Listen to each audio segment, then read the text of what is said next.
Baik, Assalamualaikum warahmatullahi wabarakatuh. Perkenalkan kami dari kelompok 3. Perkenalkan saya Raditya Fadlur Rahman dengan NIM akhir 058 dengan rekan saya Betari Safira dengan NIM akhir 037.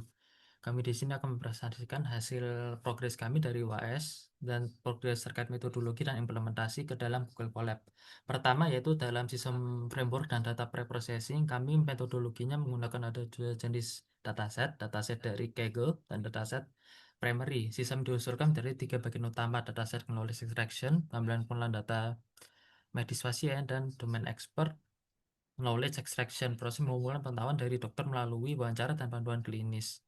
Ketiga, knowledge based system menggabungkan hasil machine learning dengan aturan medis, memberikan diagnosis stroke dan rekomendasi perawatan secara otomatis. Data utama berasal dari rumah sakit rujukan Debref di Ethiopia dan menggunakan Kaggle untuk memperkuat dengan training dan testing bagiannya 20 dengan 80.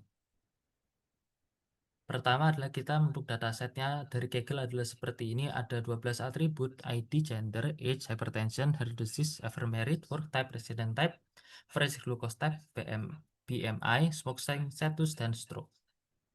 Untuk tahapan preprocessing ada seperti ini: ada deteksi outlier, pembersihan noise, data hilang, normalisasi, encoding, dan balancing data. Pertama adalah handling dan outlier dan noise handling. Untuk pertama itu kita menggunakan IQR untuk mendeteksi eh, apakah ada outlier dengan menggunakan algoritma key clean noise, di mana Q lebih dari 0 dianggap noise dan dihapus. Untuk kosong diisi dengan perumpamaan atau modus untuk numerik maupun kategorikal. Sedangkan data yang lebih dari 3 fitur itu hilang dihapus. Pendekatan ini menjaga kualitas dan konsistensi tanpa mengorbankan jumlah data. Encoding dan word embedding dan data balancing mengubah data kategorikal menjadi nilai numerik yang efisien. Penelitian ini tidak menggunakan one-hot encoding dapat menghasilkan dimensi yang sangat besar, namun menerapkan word-to-fact embedding dengan model Cibo yang lebih ringkas dan mampu mengembangkan hubungan makna antar fitur medis. Selain itu, dataset stroke umumnya tidak seimbang.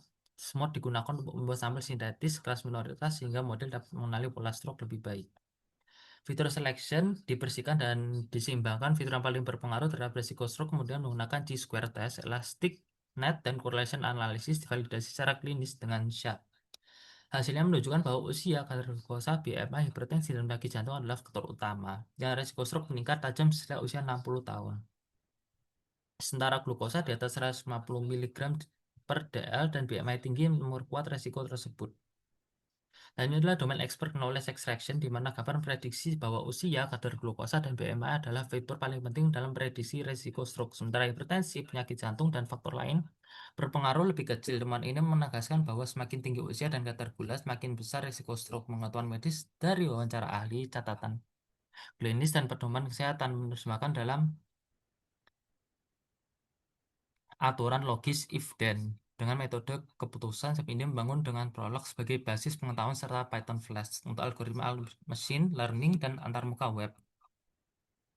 Hanya model selection eksperimen dalam tersebut menghasilkan grafik shape yang dijelaskan terhadap setiap fitur terhadap prediksi stroke. Grafik A merupakan lonjakan resiko setelah usia 60. B menegaskan bahwa glukosa 150 dl sangat meningkatkan risiko, dan grafik C memperlihatkan bahwa MI tinggi memperkuat pengaruh glukosa terhadap risiko terkena stroke. Yaitu obesitas secara keseluruhan. Visualisasi SHAP ini menunjukkan interaksi kuat antara gula, glukosa, dan BMI dengan menentukan kemungkinan stroke. Dengan ini kita melakukan 3 jenis eksperimen dengan DT, Random Forest, dan SVM dengan kombinasi atribut serta K-fold validation dengan mendapatkan model terbaik. Untuk model performance adalah seperti ini: dievaluasi menggunakan fitur terpilih dan validasi silang K-fold. Dievaluasi menggunakan 5 metrik kunci: presisi, F1 akurasi, F1 rata-rata makro, dan random forest menggunakan hasil tertinggi 99,4, dan model decision tree 97,5,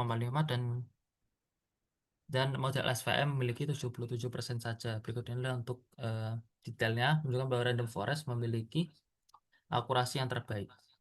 Selanjutnya adalah usability testing of the knowledge based system, mengenalikan kinerja 3 model, yaitu decision tree, random forest, dan SVM. Melalui confusion matrix, decision tree dan random forest menunjukkan performa paling unggul dengan dominasi warna merah pada diagonal utama, dan akurasi hampir sempurna 95%, sedangkan SVM tetap baik menghasilkan lebih banyak kesalahan klasifikasi. sehingga memastikan bahwa akurasi teknis 95% dan 88%. Sistem ini tak hanya akurat tetapi juga dinilai cukup efektif untuk praktik klinisnya. Untuk result ini adalah hasil evaluasi 3 model random forest, Bayesian tree, dan SVM menunjukkan bahwa random forest memberikan performa terbaik karena kemampuan ensemble-nya yang mengurangi overfitting dan meningkatkan generalisasi, terutama dalam fitur selection dan K-fold validation. Bayesian tree yang berkinerja baik namun di bawah random forest, sementara SVM menjadi terendah karena ukuran efektif menangani pola non-linear pada data medis. Random forest memiliki akurasi AUC sempurna yaitu 1 dan akurasi 99,4, menantikan sangat andal dalam diagnosis stroke. Dengan evaluasi bersama anggota medis menunjukkan bahwa sistem ini tak hanya akurat teknis tapi juga praktisnya. Selanjutnya untuk hasil collab-nya akan dijelaskan oleh rekan saya.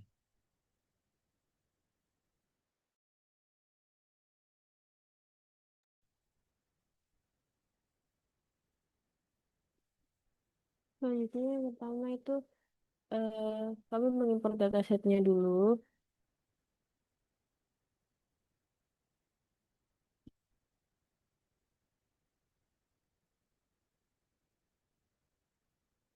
Selanjutnya kami melihat isi dari data tersebut menggunakan DF-Head.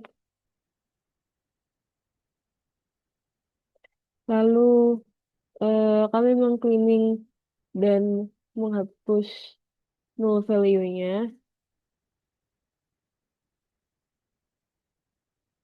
Lalu kami melihat eh, hubungan antar atribut menggunakan correlation matrix. Semakin gelap warnanya, maka hubungannya semakin kuat.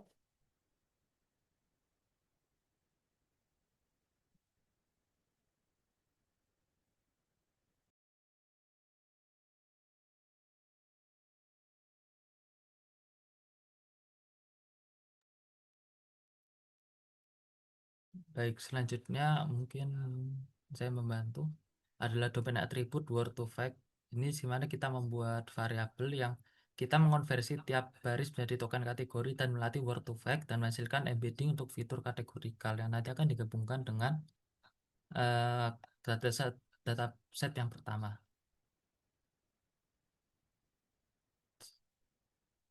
Lalu selanjutnya dari ini kita memasukkan fiturnya dari embedding itu dengan fitur numerik atau binary menggunakan scaling. Dan kita menggunakan smooth untuk menangani ketidakseimbangan kelas stroke atau kelas non-stroke. Selanjutnya fitur selection itu menggabungkan antara 4 fitur seleksi tadi, G-square, elasticnet, decision tree, dan korelasi, lalu memberikan skor rata-rata dan memilih 8 fitur terbaik yang sesuai dari paper. Lalu selanjutnya adalah snippet ini melalui 3 model yang ada di Decision Tree, Random Forest, dan SVM, dan melakukan cross validation mencatat tiap akurasi tiap model. Lalu kita juga membuat untuk grafiknya menggunakan snippet untuk bar chart 8 teratas dan 5 fitur terpenting menggunakan Random Forest dengan grafik adalah seperti ini dengan fitur terpenting itu ada dalam edge, yang lainnya itu merupakan embed dari bergabungan 2 variabel tadi. Selanjutnya adalah holdout kontes dan untuk persiapan conversion matrix, membangun uji set 20% serta mempersiapkan random forest, mengambilkan classified report, conversion matrix, dan membuat sharp summary plotnya. Selanjutnya adalah decision tree extraction, mengekstraksi aluran if then dan decision tree untuk kelas stroke, lalu mengubahnya menjadi bentuk role yang dapat digunakan sebagai basis knowledge. Selanjutnya itu kita untuk domain prolog knowledge-nya dari database bisnisnya itu kita membuat domain based knowledge-nya membangun file prolog berisi aturan domain yang mengkondisikan kondisi mencurigakan di stroke di framework paper. Lalu kita membuat hybrid ML prolog system, yaitu menjalankan hybrid interference, memberikan probabilitas stroke dan memberikan expert flag, lalu menandai probabilitas dinaikkan 0,2 jika pakar mendeteksi gila. Lalu ada model performance evaluation di mana menampilkan akurasi model dengan hasil yang ditulis pada paper. Itu selisih kinerja menampilkan dalam format tabel.